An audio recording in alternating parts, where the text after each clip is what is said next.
Bab 119. Begitu peduli padaku. Claire Sen berbicara dengan sangat serius, raut wajahnya sangat tulus.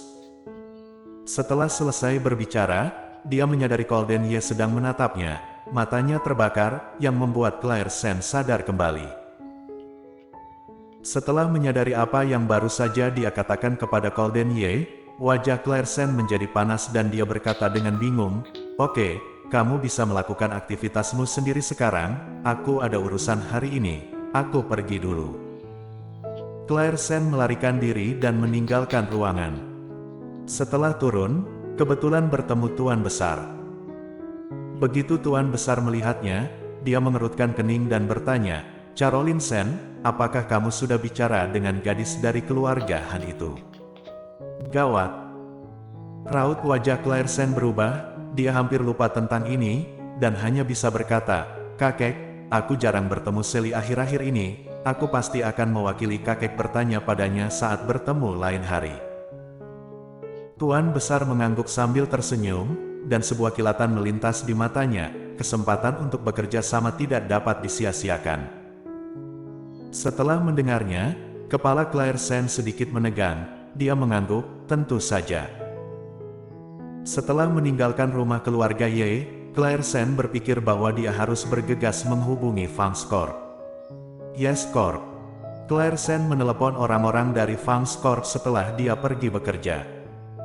Setelah mendengar ini, pihak sana dengan mudah setuju dan mengatakan bahwa dia akan bertemu terlebih dahulu untuk membahas detailnya. Claire Sen menunggu Golden Ye datang baru menyebutkannya padanya. Golden Ye mengerutkan kening, "Apakah kamu benar-benar akan mengurus masalah ini?" Mendengar itu, Claire Sen terkejut sejenak, dia mengedipkan matanya dan berkata, "Aku ini dari awal adalah asistenmu, membantumu mendiskusikan hal ini adalah hal yang normal." "Sudah paham." Claire Sen berhenti sejenak, lalu mengangguk, "Ya." "Heh." Golden Ye menatapnya dengan mata lurus, "Setelah paham, apakah kamu tahu bos Fangs Corp itu orang yang seperti apa?" "Ya." Kantor itu sunyi, hanya suara daun jendela yang ditiup angin terdengar dan penurunan suhu yang tiba-tiba di sekujur tubuh. "Sepertinya apa yang terjadi terakhir kali tidak membuat otakmu bertumbuh." Sebelum Claire Sen bisa menjawab, Golden Ye berkata dengan dingin, "Jika kamu ingin pergi, pergilah sendiri." Ada kilatan kejutan di mata Claire Sen, "Tapi, apakah kamu tidak pergi? Pihak sana meminta untuk berbicara denganmu." "Heh, kapan aku mengatakan bahwa aku ingin bekerja sama dengan Fangs Corp?" Claire Sen. Jadi, dia salah paham sendiri, begitu. Dia membuka bibirnya dan berkata dengan lemah, "Tuan Besar di sana. Karena kamu mendengarkan perintah Tuan Besar, kalau begitu kamu bisa pergi dan membicarakannya, atau pergi dan undang Tuan Besar untuk datang langsung." Mata dan senyum Golden Ye mengejek, seperti menonton badut, raut wajah Claire Sen memucat, dia menggigit bibir bawahnya, "Jadi, kamu bahkan tidak berpikir untuk bekerja dengan Fangs Corp sejak awal?" "Apakah aku pernah mengatakannya?" Raut mata Golden Ye dingin, seolah melihat orang mati. "Apakah aku pernah menyebutkan Fangs Corp sebelumnya?" Claire Sen akhirnya hanya bisa bergidik, bibirnya bergetar dan berkata, tidak ada." Memang, dia sendiri yang berbicara dengan Tuan Besar hari itu, sedangkan Golden Ye tidak berkata apapun di samping, sekarang dipikir-pikir konyol rasanya. Pada saat itu, dia takut, dia pikir dia asertif, menyebalkan, bukan? Memikirkan hal ini, Claire Sen menurunkan matanya, tangannya yang kecil perlahan-lahan kehilangan warnanya, dan suaranya perlahan menjadi rendah, "Aku mengerti.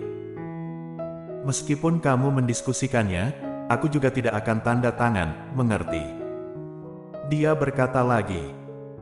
Claire Sen mengangguk, "Karena kamu tidak mau mendiskusikannya, maka aku tidak akan mendiskusikannya lagi, tapi Tuan Besar tidak ada hubungannya denganmu." Sebuah kalimat "tidak ada hubungannya denganmu" benar-benar menghalangi kata-kata Claire Sen yang tersisa. "Aku mengerti."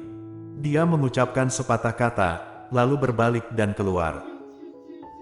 Claire Sen kembali ke meja kantornya dan melihat halaman informasi yang dia ingat, yang telah dia kumpulkan selama 2 hari terakhir untuk tujuan bekerja sama dengan Fangs Corp, tetapi Golden Ye tidak berpikir seperti itu sama sekali.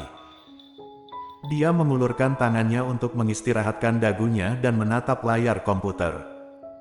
Tampaknya Golden Ye dan Tuan Besar Ye terus berkebalikan sejak awal, hubungan antara kakek dan cucu itu sangat buruk.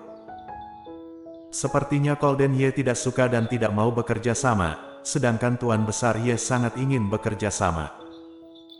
Terakhir kali mendengar Davin Ye mengatakan bahwa Golden Ye tidak tinggal bersama mereka ketika dia masih muda.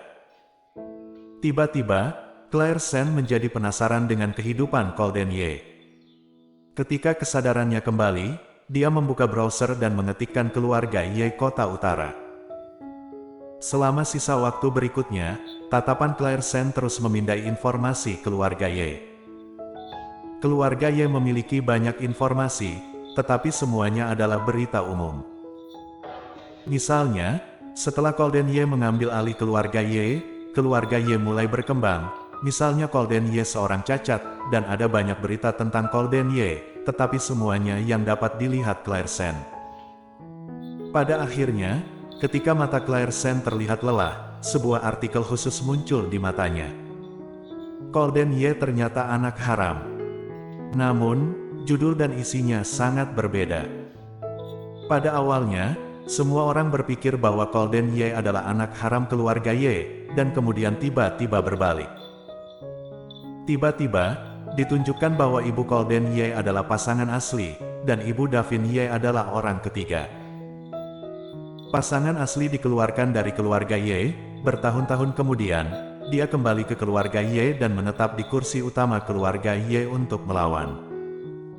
Kemudian mulailah teori konspirasi tentang kecacatan Golden Ye. Dikatakan bahwa dia tidak terlahir cacat, lalu mengapa dia berubah menjadi orang buangan yang hanya bisa duduk di kursi roda?